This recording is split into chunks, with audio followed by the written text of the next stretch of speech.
오래전 한국의 의정부 지역에는 신비로운 푸른 연못이 있었다.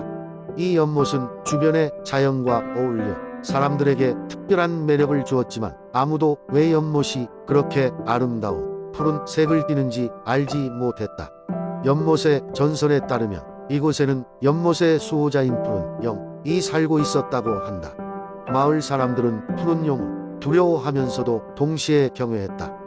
옛날 한 가난한 농부가 있었다. 그의 이름은 영수였고 그는 마을의 가장 가난한 농부였다. 어느 날 영수는 우연히 연못가에 가게 되었고 그곳에서 그는 가장 아름다운 푸른 빛을 본다. 영수는 그 신비로운 빛에 이끌려 연못으로 다가갔고 그 순간 푸른 용이 나타났다. 푸른 용은 영수에게 다가와 말을 건넸다. 용기 있는 이여, 무엇이 너를 이곳에 데려왔느냐? 영수는 자신의 삶이 얼마나 어렵고 가족을 부양하기 위해 애쓰고 있음을 솔직하게 말했다. 푸른 용은 영수의 정직함과 성실함에 감명을 받고 그에게 특별한 선물을 주기로 결심한다. 용은 연못에서 빛나는 작은 돌을 꺼내 영수에게 건넸다.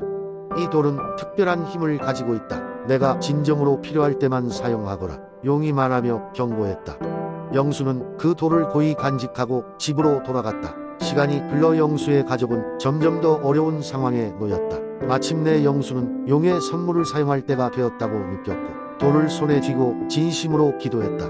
그 순간 놀라운 일이 일어났다. 그들의 농장은 한순간에 풍성해졌고 영수의 가족은 풍요로운 삶을 누리게 되었다. 영수는 용의 은혜를 결코 잊지 않았고 매년 연못을 찾아가 감사의 마음을 전했다. 의정부의 사람들은 푸른 용과 영수의 이야기를 입에 담기 시작했고 그 전설은 세대를 넘어 전해지게 되었다.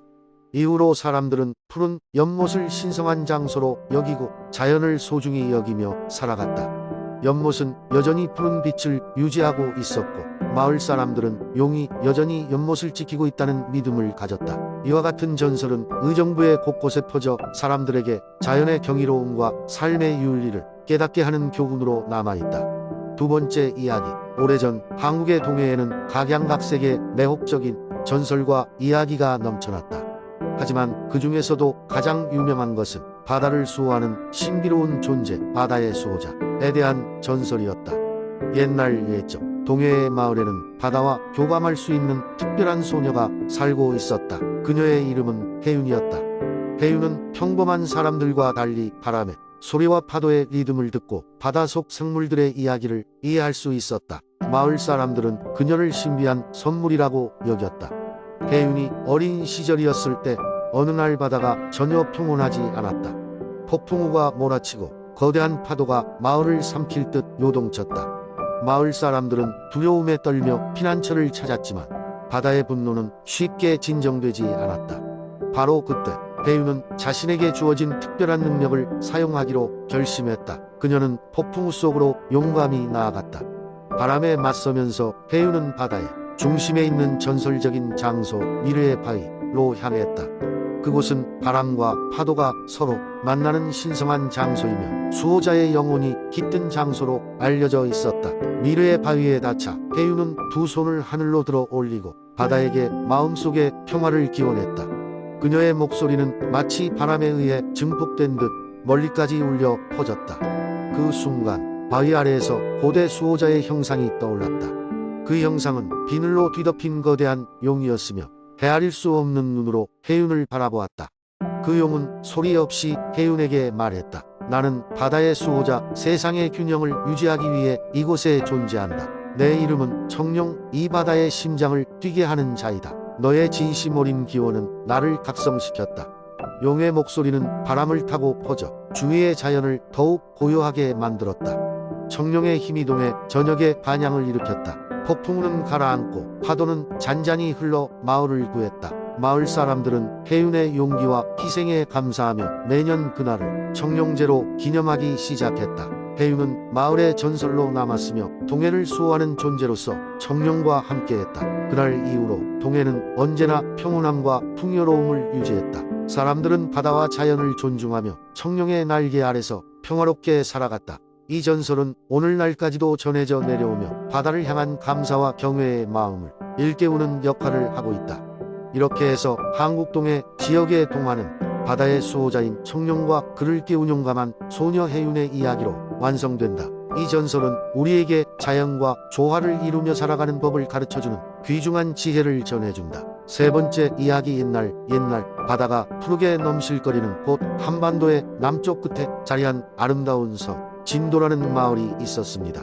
이곳에는 바다와 강 그리고 하늘을 넘나드는 신비로운 이야기가 전해져 내려오고 있었죠. 진도의 마을 사람들은 바다가 주는 풍요를 누구보다 잘 알고 있었지만 때때로 바다가 야속하게도 그들에게 큰 어려움을 안겨주기도 했습니다. 바다가 심술이 나면 파도가 거세져 마을을 집어삼킬 듯 몰아치곤 했죠. 그래서 진도 사람들은 매년 봄이면 바다의 신 용왕에게 제사를 지내며 그 평안을 기원했습니다. 그 마을에는 서해안에서 가장 용맹한 어부 해명이라는 젊은이가 살고 있었습니다. 해명은 언제나 파도와 싸워가며 가장 신선한 해산물을 마을 사람들에게 나누어 주었고 사람들로부터 깊은 존경을 받는 인물이었죠. 어느 날 해명은 몹시 이상한 꿈을 꾸게 됩니다. 꿈속에서 그는 푸른 비늘이 찬란히 빛나는 거대한 용을 만났습니다. 그 용은 한 마을에 공경을 구해줄 진실한 마음을 가진 사람을 찾고 있었습니다. 해명은 용에게 다가가 인사를 했고 그 용은 바로 그를 선택했습니다. 내가 선택받았으니 바다의 비밀을 가르쳐 주겠다. 용은 말했습니다. 해명은 꿈에서 깨어난 후 그 꿈을 무시할 수 없었습니다. 그는 자신의 선조들이 그랬던 것처럼 용왕에게 바쳐질 특별한 선물을 준비하기로 결심했습니다. 해명은 깊은 바다로 나가 가장 크고 아름다운 진주를 찾기로 했습니다.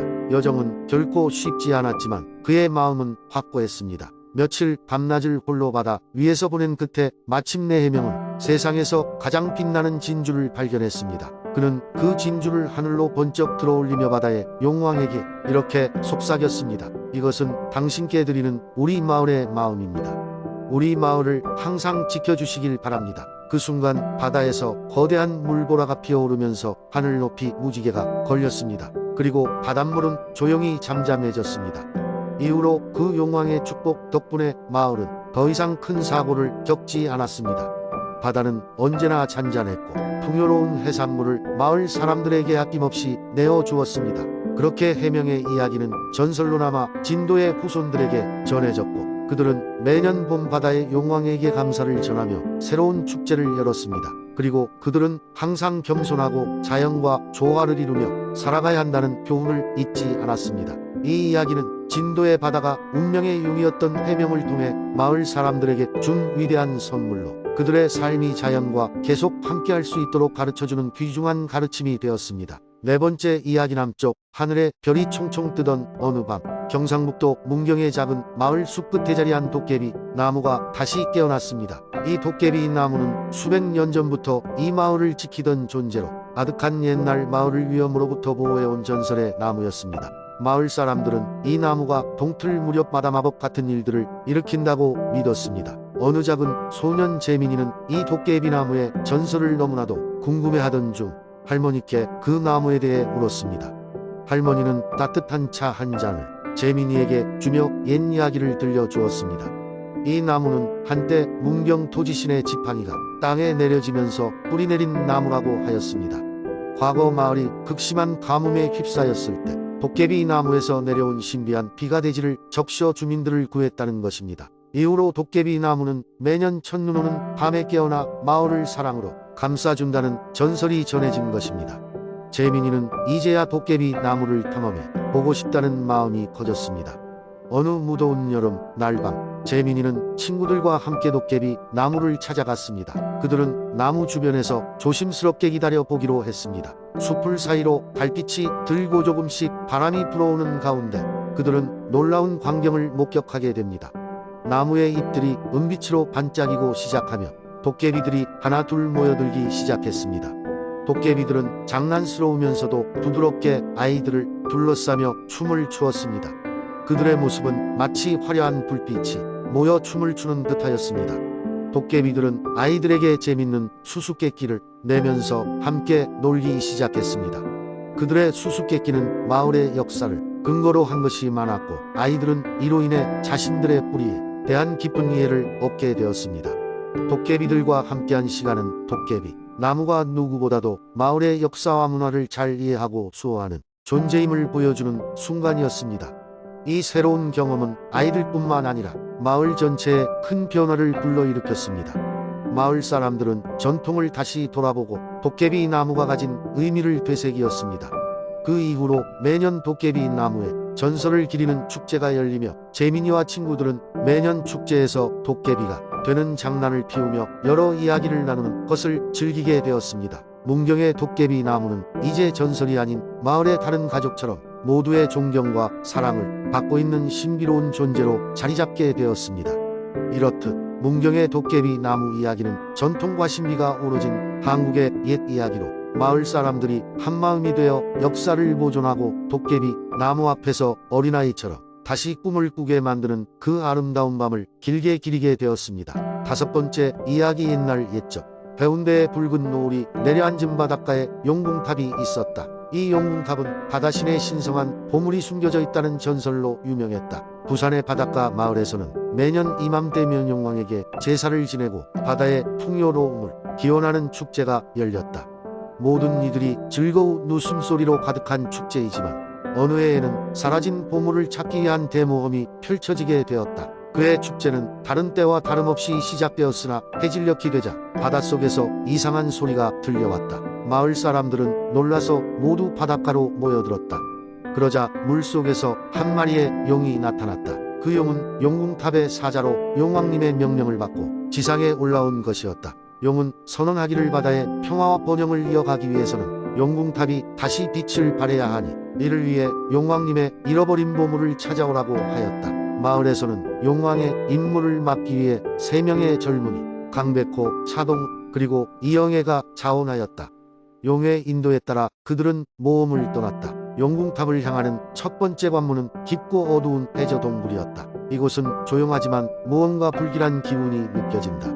강백호는 용기 있게 앞장서서 동굴을 탐색하였고 무리들은 그의 뒤를 따랐다. 동굴을 지나자 그들은 두 번째 관문인 마법의 산호숲에 당도했다. 이곳에는 신비한 생명체들이 살고 있었다. 생명체들은 아름다운 노랫소리로 여행자들의 발걸음을 유혹하였다. 그러나 차동욱은 늘 어머니가 들려주던 부산의 옛 이야기를 기억하며 산호숲에서의 함정에 빠지지 않도록 주의해야 한다는 것을 상기하였다.